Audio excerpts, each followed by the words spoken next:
বাঁকুড়ার তালডাংরা তৃণমূল কর্মী সমর্থকরা সেখানে ভোটার তালিকা স্ক্রুটিনি করতে গিয়ে দেখছেন দুজন মহিলার স্বামীর জায়গায় রয়েছে একই নাম লেখা।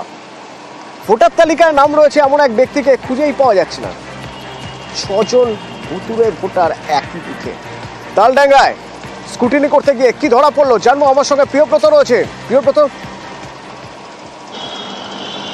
দেখো, অতনু জলনেত্রীর নির্দেশ পাওয়ার পরই কিন্তু বাঁকুড়ার বিভিন্ন ব্লক এবং গ্রামে গঞ্জে পৌঁছে যাচ্ছে তৃণমূল কর্মীরা এবং সেখানেই ভোটার তালিকা স্ক্রুটিনির কাজ সেখানেই কিন্তু চলছে। এবং সেই যে দেখা যাচ্ছে বাঁকুড়ার তালডাংরা ব্লকের শ্যামচন্দ্রপুর বুথ, সেই বুথে 1121 জন ভোটার রয়েছে। তার মধ্যে 6 জন এমন সন্দেহজন ভোটার রয়েছে তারা যাদের কেউ দেখা যাচ্ছে যে একই দুই মহিলা, তাদের স্বামীর নাম শাশ্বত ভট্টাচার্য।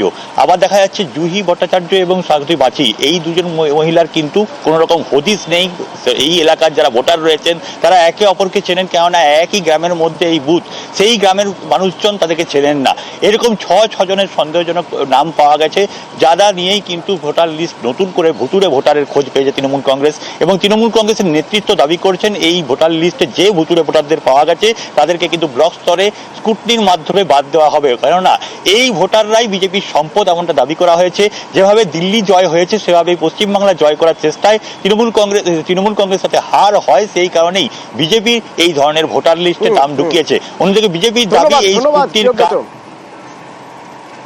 আপনারা জানেন ওই জুহি ভট্টাচার্য বা না, আমরা না, এখানে কোনো ভোটার নেই। এখানে মন্ডল, একজন প্রামাণিক আছে, বাগালি আছে আর কোটার আছে। আপনারা কি ওনাদেরকে দেখেছেন কোনদিন এলাকায়? না। তো কিভাবে এলো মনে হচ্ছে? কিভাবে এলো? ওটা ওটা বদমাশ করে ওগুলো চাল খেলছে ওগুলা। আমাদের এখানে ভট্টাচার্য না, আমরা কি করে দেখো আমরা? ওটা মানে পুরো ভুতুড়ে নাকি? হ্যাঁ, পুরো ভুতুড়ে। পেলাম শামসুন্দরপুরের 129 নম্বর বুথে যে এখানে আমাদের 5-6 জন ভুয়ো ভোটার পাওয়া গেছে। এটা বিজেপির মূল চক্রান্ত। এই চক্রান্ত করে তারা দিল্লির মসনদ জয় করেছে। তারা চাইছে পশ্চিমবাংলাতেও এইভাবে ভোটার লিস্টে নামকে বাড়িয়ে দিয়ে কিছু নামকে বাতিল করে দিয়ে এটা করেছে। কিন্তু আমরা প্রত্যেকটা বুথে বুথে আমাদের কর্মীরা ঘুরছে এবং আমরা ভুয়ো ভোটার লিস্টে যেটা আছে নাম, সেগুলো বাদ দেওয়ার প্রক্রিয়া চালু করেছি। ভুতুড়ে কাজকর্ম ওদেরই, ওরাই ওদের ভোট ব্যাংক বাড়ানোর জন্য এসব করে রেখেছে। এসব বিজেপির ওরা নির্বাচন কমিশন দোষ দিচ্ছে, এসব ওদের চক্রান্ত। ওদের ভোট ব্যাংক বাড়ানোর জন্য করেছে ওদের। এরপর এইসব আর হবে না। বাংলার বাড়ি প্রকল্পের টাকা দেওয়ার সঙ্গে সঙ্গে নবান্ন থেকে জানিয়ে দেওয়া হয়েছিল এবার খোঁজ নিয়ে দেখতে হবে এই টাকা যেন বাড়ি বানানোর কাজেই লাগানো হয়। আর সেই খোঁজটা কারা নেবেন? স্থানীয় প্রশাসন। তো খোঁজ নিতে গিয়ে দেখা যাচ্ছে সন্দেশখালীতে এমন 100টার পরিবার রয়েছে বা এমন 100 জনের নাম পাওয়া যাচ্ছে, 1000 জন, মাফ করবেন, এমন 1000 জনের নাম পাওয়া যাচ্ছে যারা বাংলার বাড়ির প্রথম কিস্তির টাকা তো পেয়েছেন, কিন্তু বাড়ি তৈরির নামগন্ধটা নেই। কেন? অনুপম রয়েছে আমার সঙ্গে। অনুপম, হাজার জন এমন রয়েছেন যারা টাকা পেয়েছেন অথচ বাড়ি তৈরি করছেন না, কারণ জানা যাচ্ছে?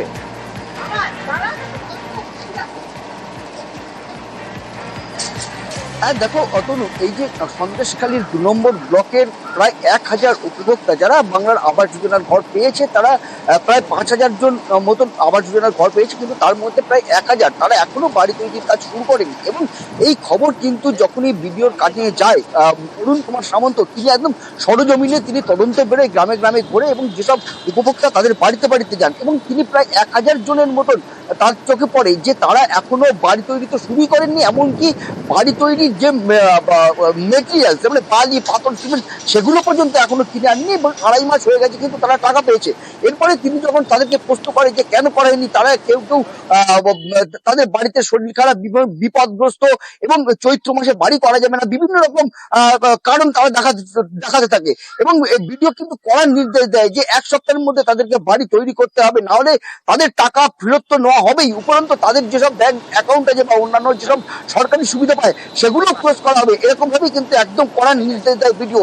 এবং তারপরের থেকেই ভিডিও যেটা আমরা এরপরে ভিডিওর সঙ্গে আমরা যোগাযোগ করেছিলাম, তিনি যেটা জানিয়েছে যে তাদেরকে ভালো করে বুঝিয়ে বাড়ি তৈরি করতে হবে, টাকা তো আর রিটার্ন নেওয়া যাবে না, কিন্তু বাড়িগুলো যাতে তৈরি করে সরকারি নির্দেশ অনুযায়ী বাড়িগুলো যাতে সত্যি তৈরি হয় সেই দিকে আমাদের নজর রাখতে হবে এবং বাড়িগুলোকে তৈরিও করতে হবে। অতনু,